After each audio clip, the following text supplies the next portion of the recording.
sector in all of the contracting states. A harmonized policy on a regional level for telecommunications. Universal service, so as to ensure that the widest possible access to telecommunications at an affordable rate by the people of the contracting states, and to enable the people to share in the freedom to communicate over an efficient network. Very important.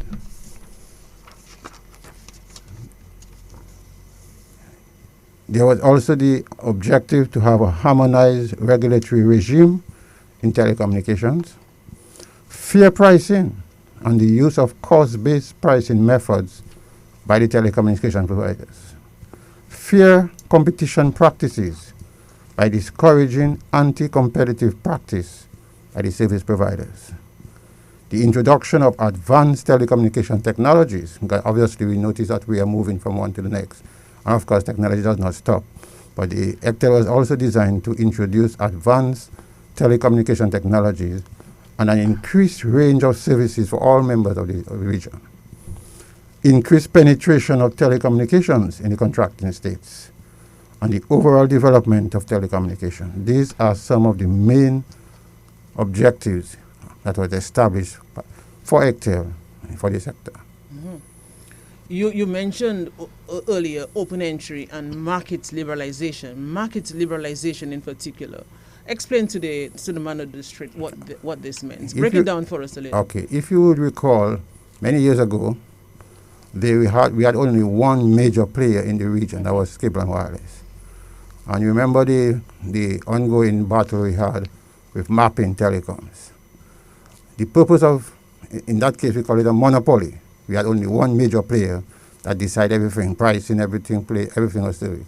In a case like that, you do not have that level of freedom to choose prices or have different options for services. So there was that's where ECTEL decided, and the government of the region, the sub-region, decided, look, we need to remove this monopoly and ensure that there is greater liberalization and freedom in the market for people to be able to choose services and so forth. And that's where the whole ECTEL genesis began. So now, with the creation of ECTEL, it has created a liberalized environment, a free environment where different players, not just one, different players can come in to provide services and have a competitive service so that customers are able now to choose the different services at different prices. Fair pricing can be put in place.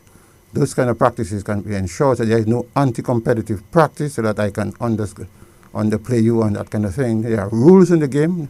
That's why we have a regulatory structure. So that is the purpose behind the open market, so that there is more freedom of services, innovation in services. People are able to do things. So that was the genesis of it. Now, this regulatory structure that you mentioned, and it is obvious that to put all this legislation in place, there must be a governing body to run the mandate of ECTEL. Mm-hmm. So I'm asking here, does ECTEL have a governing structure? Yes, and in something as complex as this, you need a governing structure. The Honourable Minister there is part of that team. So ECTEL has, at the very highest policy-making decision of ECTEL, is what we call the Council of Ministers, which really comprises all the telecommunications ministers of the contracting states. That's the highest decision-making body, and they set policy for ECTEL. Those policies are operationalized by a board of directors. So ECTEL they have the board of directors. That board of directors are chosen based on their profession and so forth. And then after the board of directors, under them, you have the ECTEL Directorate, which is actually the ECTEL board, because ECTEL has a board. And then you have the ECTEL Directorate, which is the actual day-to-day operations of ECTEL, which is led by a managing director.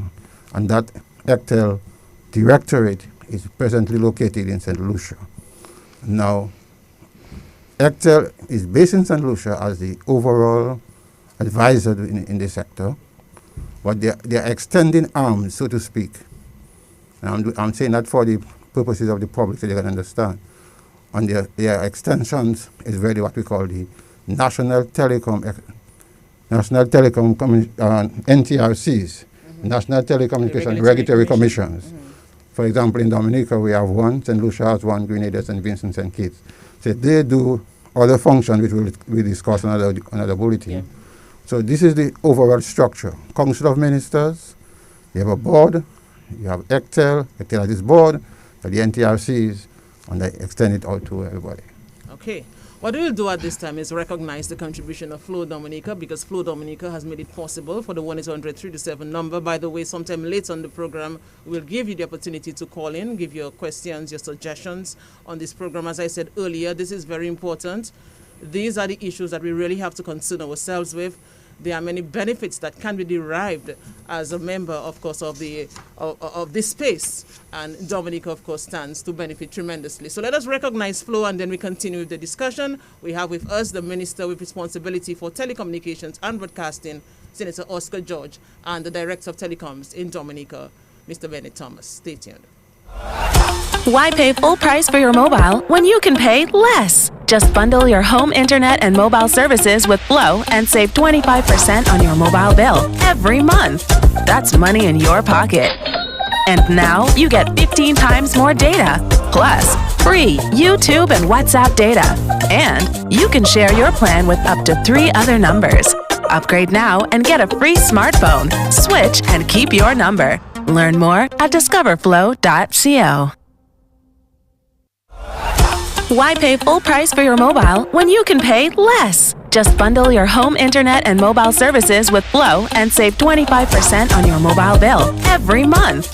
That's money in your pocket. And now you get 15 times more data, plus free YouTube and WhatsApp data. And you can share your plan with up to 3 other numbers. Upgrade now and get a free smartphone. Switch and keep your number. Learn more at discoverflow.co. You are listening to Talking Points on DBS Radio. We are discussing the draft EC bill, how important it is for us, and the advancements that have been made and are being made as far as telecommunications is concerned in Dominica. I know several of the member states are also having this sensitization drive. This is very important. So we want you to know more. That is really the goal of this program. Now, the EC bill, which is the main focus of today's program, is certainly a game changer because it means that we are moving a notch further. Senator George, I want to bring you in here. What are some of the highlights of this EC bill that we speak about? Yeah, thank you, Ivonia. Just to add to what the director spoke to earlier. Sure. For the benefit of the listening public. ECTEL is made up of 5 members. We have Dominica, St. Kitts, St. Vincent, Grenada, and St. Lucia. Currently, the chairman of the Council of Ministers is Honorable Stevenson King out of St. Lucia. Mm-hmm. And the NTRCs, as our director indicated, is basically the local arm of ECTEL. So each member state has an NTRC set up to pursue the mandate of ECTEL. I think that's important to know, and I wanted to just state that. So 5 members make up. That's correct. 5 board. members. Okay. Yeah, Mm-hmm. and the chairmanship rotates annually. Okay. As it relates to your question in terms of the highlights of the EC bill, the whole idea of the EC bill is just to enhance the whole telecommunication sector. And we will dive a bit in more detail in our next episode, where we'll have the director of the NTRC on as well. But just to say that, firstly, we want to enhance the capacity of the NTRC to be able to monitor and to regulate the entire sector. As it stands now, the NTRC is given some privileges under the Telecoms Act, which is the current regulation we have. But what we're saying is it may not be sufficient to properly monitor and regulate the sector. Because times have changed. We want to empower the NTRC, give them more tools, more resources, and a better corporate structure so that they can monitor the telecoms sector properly. Because consumers normally complain. The service is poor. I'm not getting value for money, and there is a mechanism at the NTRC where a consumer can make a complaint. But then if you make a complaint and NTRC doesn't have the power in law to address your complaints adequately, it makes no sense. So that is one of the major areas we want to reform in this new EC bill. How do we make the role the NTRC can play even better and brighter to benefit every single Dominican consumer? Another important area is the area of net neutrality. And basically this just means ensuring that there's equal access to the internet for everyone. No discrimination. You said net neutrality. Neutrality. Yeah, we don't want any discrimination. Because a farmer purchases a mobile bundle from a provider, a young person purchases that same bundle. We don't want a case where, because that person is young, the provider is giving them a lot of data, and because that person is a farmer, you assume that the person might not use all that data, so you don't give them so much data. We want everybody to have equal access, equal access in terms of quality and also quantity. So that is an important area. And we also going a bit further in terms of zero rating of sites. We don't want a case where young persons, if they access an educational platform, or maybe even a financial platform, or even government services platform, that their mobile data is eroded.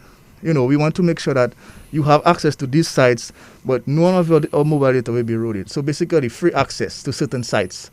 And we have been in consultation with the service providers and the NTRC in terms of what sites can we have zero rating for. What's sticking out to me is the educational platforms. You want to access UE site.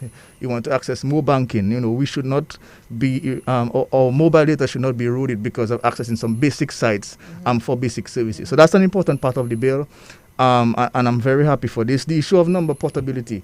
Very important too. We want to ensure that you can transfer from one provider to the next and keep your SIM number. That's right, and we've been making a lot of headway in that regard. But still, with the legal aspect of it has to be fine-tuned, and I think the EC bill speaks to number portability in great detail, and I think that is something that all Dominicans can benefit from, because we know the hassle and the inconvenience of calling another provider. Sometimes because you call in another provider, the quality of the call it's significantly reduced. We don't want a situation like that. I have a flow number. I should be able to call Digicel or any other provider and get the same quality. And also the price per minute of calling should be identical or the same. So these are all areas the bill touches. We also have the issue of competition. I think the director mentioned that earlier. We don't want a case where, because Flow or Digicel is the, and I'm using Flow or Digicel just because they are the providers. I hope they don't take me to task for that. But we don't want a case where a provider, decide to collude with another provider, right? So what can happen is, if you have two main providers in the market providing telecom services and they decide to collude or come together, they can inflate the prices, and there's nothing you can do about it because they're the only providers in the market. So this bill also have specific regulations and provisions for that, to ensure that that is not possible, and it can only happen under some circumstances, and if it does happen, there are certain guidelines which you must follow to protect the consumer from high prices. So there are greater benefits to be derived when you have, in our case, we have two providers. So there's an area for competition. Is that what you're saying essentially? I think competition is always good. Competition is always good because it benefits the consumer. Yes. You don't want a case where there's no competition and prices are skyrocketed and you don't have a choice. You want competition where one can put the prices lower and benefit the consumer, and the other one might even react to that lower price by introducing new services or even lower the prices as well. So competition is always good, and this bill we're trying to preserve this level of competition in member states. And an important part, Ivonia, of this bill, the general bill itself will also be accompanied by other regulations, a number of other regulations to give life to that same bill. And one of these regulations is the quality of service regulations. And the quality of service, it speaks for itself. We want to ensure that the quality you get from calling, from mobile data is up to standard. In the international world, we use 25 megabytes, correct me if I'm wrong, as the internationally accepted bandwidth for fiber.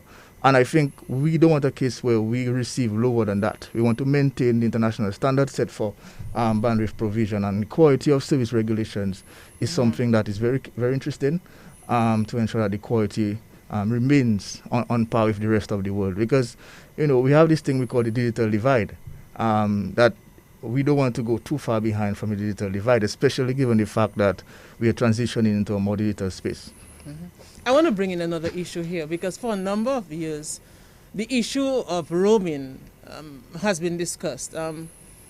Is this something that we are taking seriously enough? I know we have had these vexed issues of unpredictable charges associated with roaming, but tell us about, how much attention we place on this. How serious is this? Well, that's very serious. And just to add that, the accompanying regulations I made mention of just now, roaming services regulation is one of those. So we have a separate regulation just to target roaming, to give anything we do in roaming some life.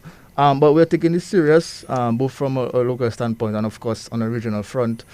So much so we have established a regional committee, a ministerial committee was established to explore the issue of roaming, and also an advisory committee was established. I believe the Director of Telecoms is part of that advisory committee, and the ministerial committee is headed by, I think, Honorable Mia Motley. So we are taking this very seriously, and if you have been following the news recently, I believe last month, we had this signing of this St. George's Declaration for the reduction of roaming rates. And I think that is very significant for us as a region. When I say region, I mean CARICOM. Because, there was this major meeting in Grenada? That's correct. We want to completely eliminate, or ideally we want to completely eliminate roaming. But, it's a bit more difficult than we think. So what we're saying is the first step, we can maybe reduce it. So we have been in consultation with the service providers, and they have come to an agreement. And this St. George's Declaration was signed last month. And basically what it says is that the providers are given their commitment to reduce roaming over a period of time. And then they had to come back to the public and indicate what are the new structures, the new roaming rates that we'll face. And I had a meeting with one of the vice president of one of the providers recently, and they have really reiterated their commitment to ensure that they can give consumers lower roaming rates, because traveling around the region can be very difficult when you have high roaming rates. Sometimes you receive a call and everything shuts down, because receiving a call, you're still subjected to roaming charges. And that is something that we need to take a closer look at, and I believe that signing is an important step towards that process. It's a game changer. Now, Mr. Thomas, what could this reduction in roaming charges do for us as far as regional integration and economic development are concerned? A very good question, Ivona. Many times consumers are afraid of even using their phones when they travel because of what we call bill shock. You suddenly use your phone, and when you reach back home, you have a massive bill. By reducing the cost of roaming, what you have, persons now are able to move freely without fear of a huge bill, and that enhances what we call the development of the ICT space in the Caribbean, where you have persons are now free to move goods and services. People can move around because they no longer are afraid of having that huge bill on their hands when they move across the Caribbean. I mean, we see persons, a lot of trade going on in the region. People have to use their telephones. You leave Dominica and you go across to St. Lucia. Yes, you have different networks, but in effect, it is one big network. Because if you understand this thing, what you have is, although it is different jurisdiction, you have one network. Cable and Wireless has one network across the region in the OECS and CARICOM. DHL has one big network. The only matter is they charge you because you move from one country to the next. So in effect, you are having a huge bill, and that's where the bill shock comes in as you move from one state to the next. What they are doing now, as the minister has rightly stated, the reduction in roaming agreement that was recently signed has seen a significant, and maybe I might say drastic decline in the way we do roaming, and that will enhance trade, it will enhance movement of persons, and of course people will be easier to communicate with their friends and relatives, especially during times of emergency where your bill can be very high. You're going to be a lot of movements around. So that's important for the region as we move towards a single ICT space. By the way, the issue of markets liberalization that was spoken about earlier, I'm not sure if I got it clearly. Could it mean that other competitors, could come on board as well, in terms of being main providers? Yes, I mean, but again, you can, if you have the space, you have a small space, and you have 200 players. That's going to be some people are going to go underground.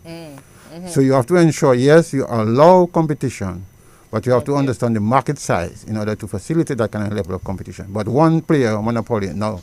At least 2 or more players is important, but then you can, based on the market size, it's important. Because competition is key. If there is a monopoly, you're going to have to establish a price cap, because they will just keep raising the prices, and you have nothing to do about it. But you can set a price cap on that and say, okay, you cannot pass this level. But the key to all of this is competition, which allows innovation in the market, and that is very key. But you can control the number of players. If you see a space is not sufficient for 5 players or 8 players.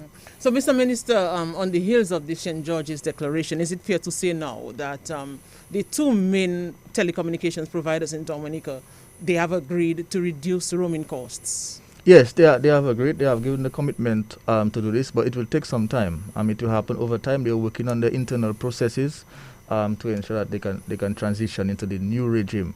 But as I said earlier, I believe they have to come back to the general public and indicate or publish exactly what is the new rate structure. It's all good and fine to sign the declaration and give your commitment publicly, but we need to know exactly what is the new rates, so person can have an idea and as to when they travel, that is the new rate they're going to be faced with. I think that's an important point to make there. And I just want to go back on the issue of the accompanying regulations. Another of these regulations is the regulation pertaining to the use of mobile data. And that is a common issue faced by the average Dominican. And I believe that's very important to mention. There has been serious concerns, of the rate at which your mobile data is eroded. Sometimes you use your mobile device for 5 minutes. Another time use it for 3 minutes, and the same value of data is eroded. This is a vexing issue. We need to standardize what is the rate of mobile data, and this EC bill also targets that, and I'm very happy for that. You are listening to Talking Points, and please keep in mind that a harmonized telecommunications regulatory framework will create a single space, IT space, that's what we call it, a single IT space, and it will therefore bring about tremendous benefits to the region. So all of us can benefit, of course. We are part of all of this. What we'll do again is recognize Flow Dominica as our main sponsor, and we'll continue the discussion. There will come a point when we will open up the lines and take your contributions as well. Stay tuned. Why pay full price for your mobile when you can pay less? Just bundle your home internet and mobile services with Flow and save 25% on your mobile bill every month. That's money in your pocket. And now you get 15 times more data, plus free YouTube and WhatsApp data. And you can share your plan with up to 3 other numbers. Upgrade now and get a free smartphone. Switch and keep your number. Learn more at discoverflow.co. It is Talking Point today, Monday. We have with us as our guests the minister who has responsibility for telecommunications and broadcasting in Dominica, Senator Oscar George. And we also have the director of telecommunications in Dominica, Mr. Bennett Thomas. The EC bill, the draft EC bill. Let's concern ourselves with this and realize how significant it is for us in this whole developmental thrust. Now, Telecommunications Director, Mr. Thomas, I want you to explain to us what advancements you expect to see in the telecom sector in the future, because it appears that there's a lot of excitement going on, and there's a lot more to come. So what advancements do we expect to see as far as telecommunications is concerned? Well, thank you, Ivona. First of all, in the telecom space, the future is can be very short because technology keeps moving all the time. So I'm going to try to give you some ideas what we see in the immediate future. Yeah.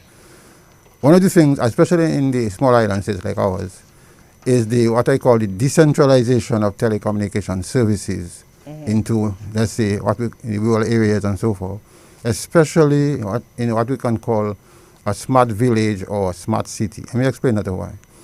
Everybody now seems to come to, not only Dominica, most people come to the capital to get their things done, because most of government's central activities are in the capital. Futuristically, I'm looking at is can we have what is called a smart village? Like or a one-stop shop. in different areas. So, for example, you go to Portsmouth, or you go to Marigot, or you go to St. Joseph, and they have all the services that we have in Roseau, because we are now online. All the services are there. So if you want to do a licensing, you don't have to come to town to do your license. You can go to the center up in Portsmouth or Marigot or there, log into the system and log into the licensing department, pay your license, pay your insurance, etc. Pay your taxes. We do paying taxes online all now. So if you use the local community, the credit union, the village council, and you provide the services right there, that reduces stress, reduces accidents, people don't have to drive again and come down, that kind of thing. So you have what I call a smart village or a smart city. And these are some of the things we look into the future. You can have sensors, for example. I don't want to be too technical there, but you can put certain sensors on the road, and you can determine how fast a guy is going. And that information, it goes to the police. And the police have to be on the road looking for who is speeding too fast with a speed gun. That information is sent to the central center, and he able to see why this guy is driving too fast. He can find out if the person has a license, if the vehicle has insurance, by just the data coming from that. And you call it a smart city or a smart village. These are futuristic things, and so it's actually happening already in places like China and maybe in the States. Those are things that can happen. We also have the online access to healthcare services. You don't have to come to Roseau. For example, even in the structure that we have for the recent agreement with DGCL, we have things like your health centers are connected to your central hospital. So you have your China Friendship Hospital. Your various health districts and your centers are connected to it. Somebody wants to do some kind of simple monitoring of if they are sick or something. The person in the health center, the healthcare personnel, meets with the patient down at Dodan or wherever, and the physicians at the central hospital can easily see them on the monitor and so forth, and do what is necessary. These are ongoing. These are things that can be done. We see what is happening with the education system, for example. Persons stay in their schools and they are able to access services. You can have that same thing done all across the country with those things. We have also in the transportation system, your taxes, all of that can be done. So the whole idea of online services, online banking services, all these are critical. Insurance, credit unions, all these are done. You have the credit union app. All of those things, persons need to have access. The key here is that persons can remain in their respective jurisdictions and even at their homes and have access to central services as are online. You have something known as the Internet of Things. IoT. IoTs. Yeah. That basically in a nutshell, because we are there to educate and to inform, is that anything, any device you have that can be connected to the internet. For example, persons can stay at the offices and monitor their homes if anybody trying to get into their home, because you can see that. So your business services, you can stay at your home and monitor your business. You don't have to watch your cashier every time. You have your service, and the cashier is doing the thing. People on the floor, you can help. That's an issue of security. You can easily monitor who is doing what at your residence. So anything that is able to be attached to the internet, you can stay at your home and time your washing machine at your home while you're at work and tell it, okay, start. When you come home, it's dry and everything. You can take your iron, you can take whatever. Once it can be connected to the internet, there are more technical things with that, but that's overall what we are looking at. There is something also known as artificial intelligence. Basically, it is the ability of a machine to display human-like capabilities, such as reasoning, learning, planning, and creating. So, in other words, this system is like an expert system that kind of reasons like a human being. However, there have to be a line of demarcation, because people are saying there are ethical issues associated with that. Are you going to replace people with machines? This kind of thing. But as we speak, that is something that is ongoing. There is something known as blockchain technology. Blockchain, yeah. That is, it's a digital collection of information about transactions that facilitates the process of recording transactions and tracking assets in a business network. So in other words, it's a kind of secure system. You can use it for procurement, you can use it for all kind of inventory, etc. And it is so designed. I won't go into, maybe some other time when you go in the programs, we'll go a little deeper into blockchain technology, but that is a big thing on the internet, on the world now. And finally, for the purpose of time, the idea of a digital ID. One number, one unique identifier that identifies every person from birth to death. And as we speak, it is something that we are working on as we speak with the World Bank and the ITU. All of them are working on this because you should be able to identify anybody who has been born today with the information of the person. That person will have certain what we call foundational characteristics.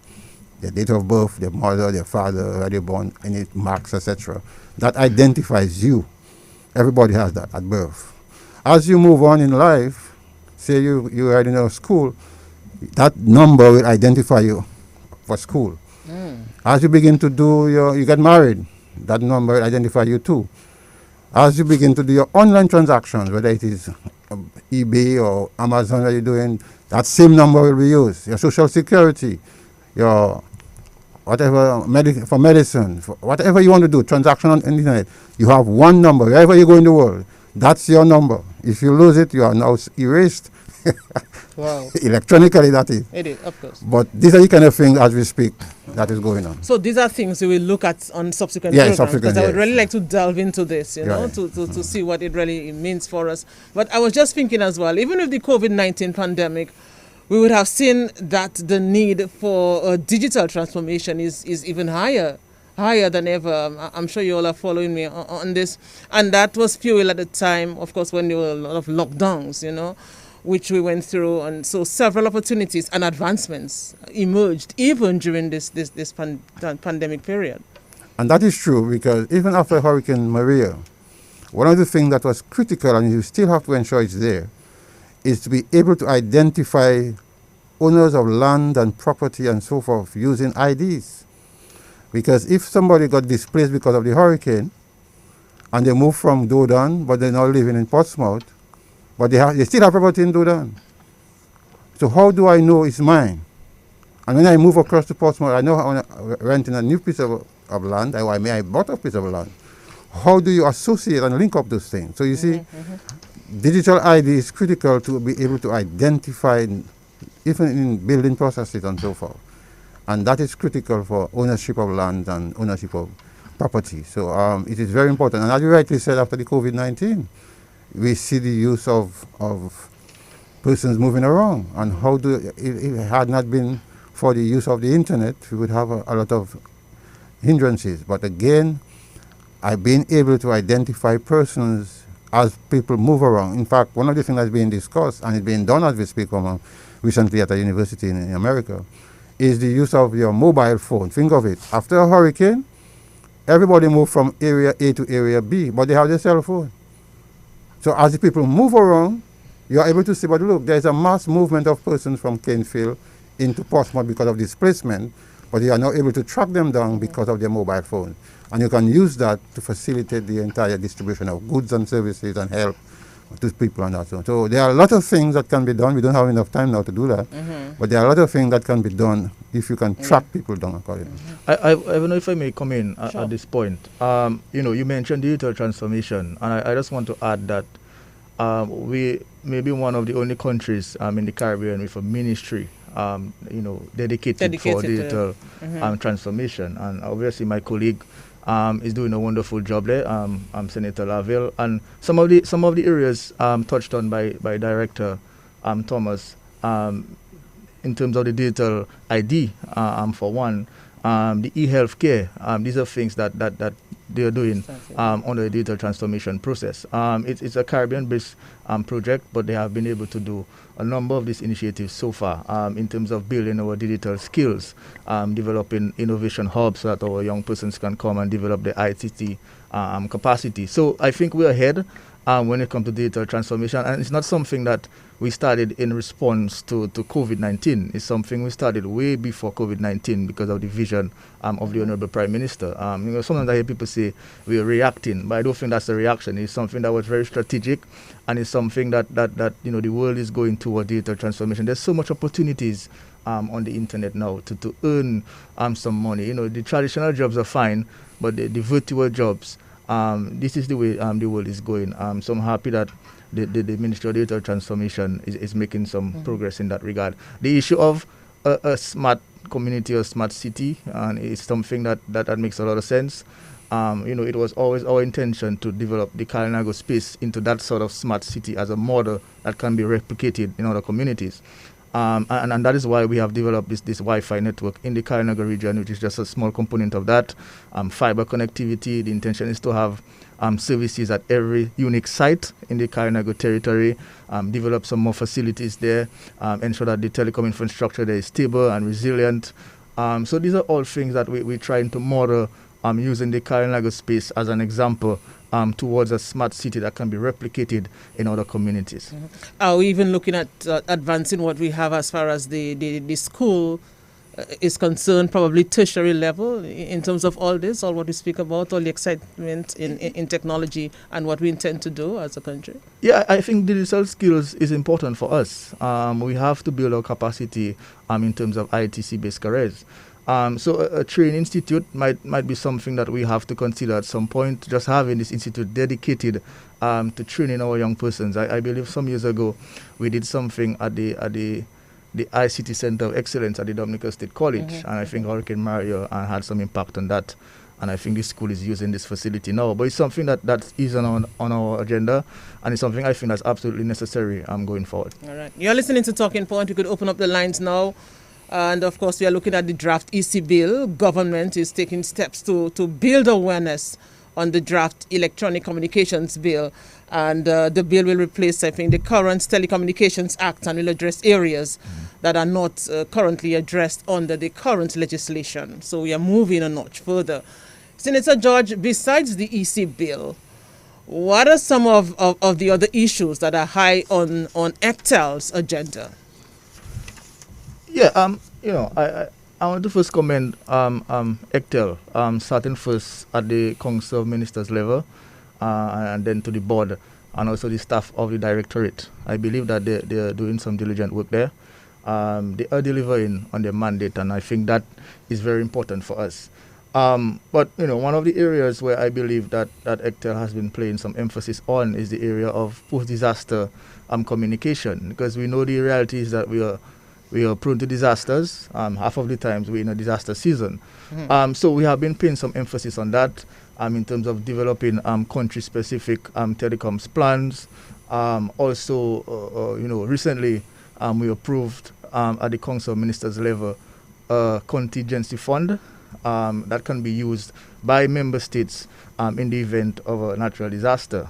So basically we have approved some guidelines, some clear guidance as to how a country can apply to draw down these funds in case there's a disaster. And I think that is important for us, which complements our vulnerability fund. Also, ECTEL is playing a critical role in the whole Caribbean digital transformation process. I think they're working in close partnership with Impacts, you know, to draft legislation in terms of cybersecurity, data protection, because with all these persons now on the internet searching for opportunities, you know, doing social things, shopping, all these things, you know, your personal information can become an area of concern. So we have to ensure that there's security protocols and measures to ensure that you can protect your identity and your assets online.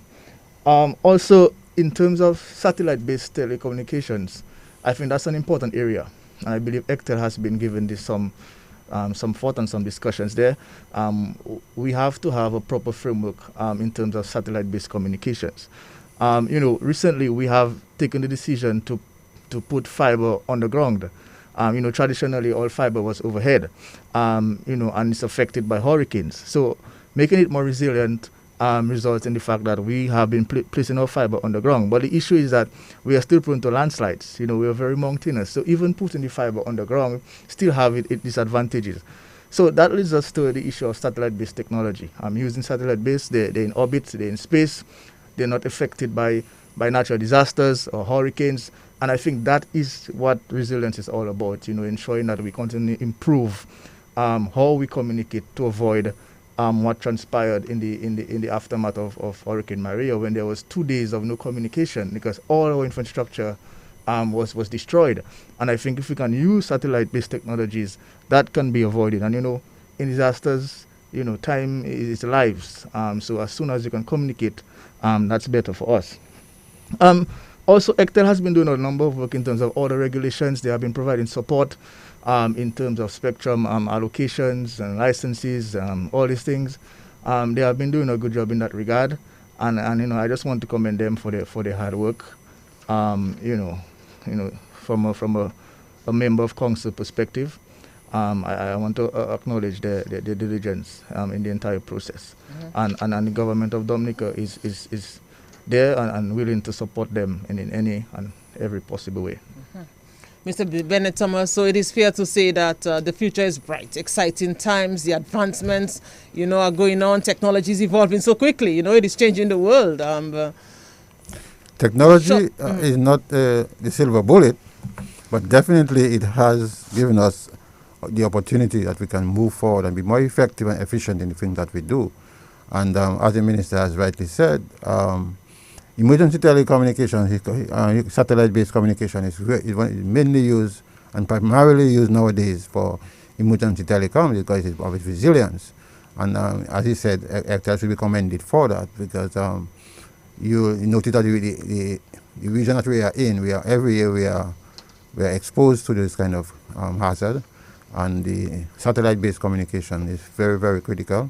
And as the minister knows, recently he just got the approval for National Emergency Telecoms Plan, which is critical in this whole process that he's talking about there. So, yes, the future looks good, and once we can put our backs to the wheel, and the things are looking bright.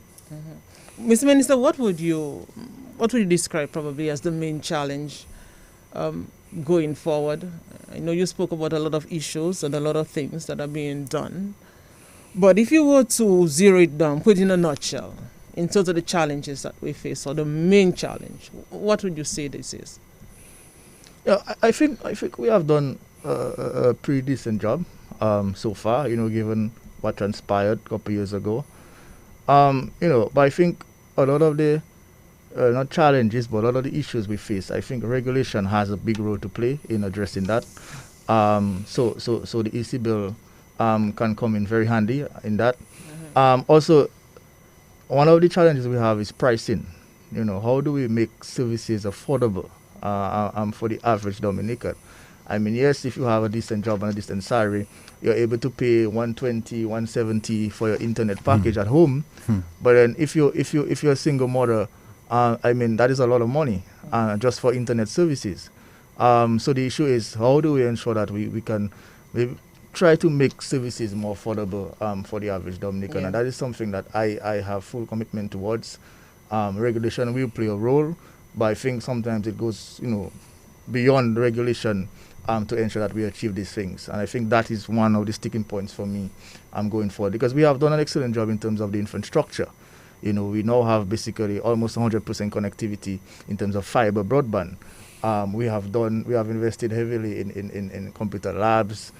We have distributed thousands of laptops, devices, tablets for school children. So I think we have done well. But the other issue is that how do we ensure that the pricing of these services, persons have access, but if you cannot afford it, then access will be taken away from you.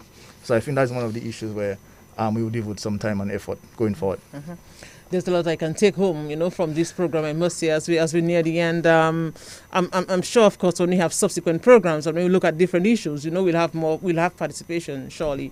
But I really have to commend all the players involved, in making this a reality, in having this sensitization program, disseminating the information to the public, because this is very important. It is one thing to do something, but you have to involve people. You have to involve people and give them their stake as well.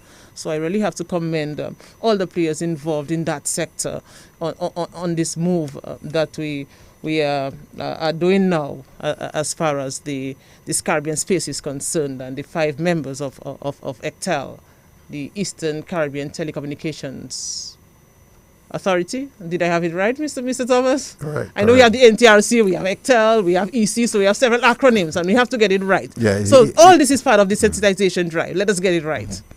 And just to add, Ivonia, the issue of consumer complaints, I think that is something we need to address. Well, not address, but just to educate the public. Because many times I see persons stick to social media and express their frustration about the quality, the pricing, the this, the that.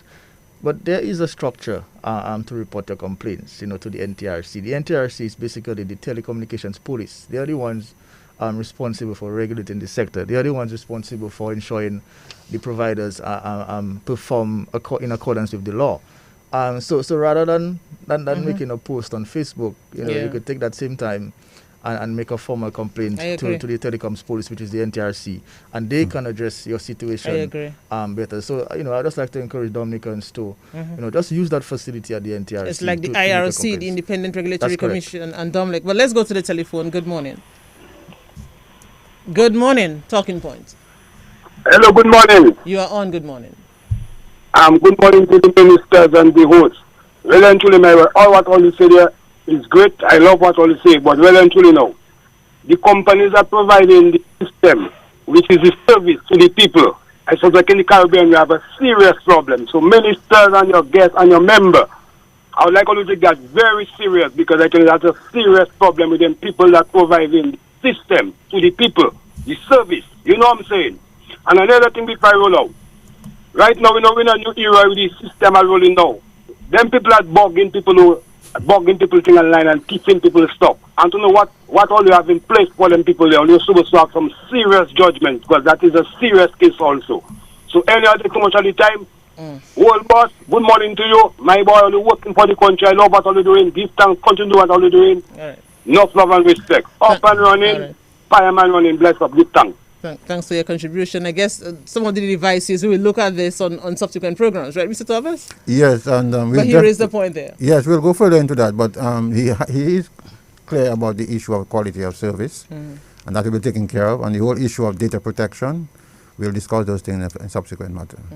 All right. So as I said, we will have subsequent programs. We will not have a program next week Monday, because that's a holiday. It's Easter Monday. But in 2 weeks' time, we should come back here and look at another area of focus. So let us get your closing remarks, Mr. Minister, as we end this discussion. Very, very informative, very edifying as well. There's a lot to take up. The smart village is still in my head. I mean, I've heard about it, but just the idea that, we are going further with it. I mean, it will really augur well for us, as a country. So let's get your closing remarks. Yeah, thank you, Ivonia. Thank you for having us. As you said, I believe it's an important sector. I think the work that we do is very important. It benefits every single Dominican. So we take this, very seriously. Because we want consumers to get, value for money at the end of the day. And, I want to end by saying that, I have always advocated that, access to affordable internet should be treated as a basic human need. Similar to housing, similar to water, similar to these things, we have to ensure that every Dominican have access to basic connectivity. And we as a government, all what we do is in an attempt to achieve this, and also at the regional level through ECTEL, and also at the local level through the NTRCs. Every single thing that we do is in order to receive this. Regulation will play a very important role in that regard, and that is why we want to ensure that we build awareness, firstly, of the EC bill, and subsequently we have this passed through Parliament and becomes law. The issue of protecting the rights of consumers, it's very, very important for us. So, we'll be back, as you mentioned, in the next 2 weeks to just give the public more information. We will dive a bit more in more detail as to what exactly the regulation will do. We will also invite the local NTRC to give their perspective on this bill. We will also try to invite at some point maybe a provider. I'm not sure they want to join us, but we will want to hear from them. And just to say before I go that we have published the draft bill on the government website. So the public have an opportunity to view the bill, pay attention to the clause that pertains to you, and send your feedback. Feedback is always welcomed. We want your feedback. We want to know what is working, what is not, what we should consider. Yes, it's a harmonized piece of legislation, but we can still try to factor in your comments. So I want to thank you very much for welcoming us and having us there on your program. I look forward to future episodes of this program. Thank you. By the way, how are we gauging the interest? How are we gauging the feedback that you spoke about of Dominicans? Or should I just rephrase this and ask, do you see more people showing interest in the sector, Senator George, in terms of all what is happening? Do you find that there's a renewed interest in that sector? Yeah, I think it's a very interesting sector. I think we have been getting a lot of feedback. The only concern I have is that we need to channel our feedback in the right channel. I've been seeing a lot of social media posts and a lot of calls, a lot of frustration. But we need to utilize the structures in place to address the issues properly. If we can channel all our feedback through the right channels, then I think we are going down the right path. Yeah. Okay. Well, gentlemen, the time has come, the time has gone. Let me thank you for joining us this morning on Talking Point. As I said, very edifying, and that is what we need. We really have to bring out the information to the people. Let them become part of this so they can embrace it even more. So thanks again. We'll meet again some other time soon. Yes, as we continue the discussion on this. I think Dominica playing a very important role in all of that. And it's nice that we can begin somewhere. We can begin on radio, and we are also on social media because you're on Facebook as well. So it really was a pleasure having you on for the past hour, Mr. Minister and Mr. Telecommunications Director. Let me wish you all the best, of course. Thank you so much for inviting us. All right, so that's Talking Point today. And very interesting discussion, as I said. And just remember that a lot of steps are being taken to build awareness on this bill, on this draft EC bill. It stands for the Electronic Communications Bill. There's currently a Telecommunications Act, but what this bill will do is that it will replace this current act. I think the act was an act of 2000, I think. Okay, I'm getting a heads up for this. So the act of 2000, and it will really address a lot of the areas that are not currently being addressed under this current legislation that we have. So we'll keep the discussion going, we'll keep the information going. Join us the next time, and we thank Flo Dominica for Talking Point.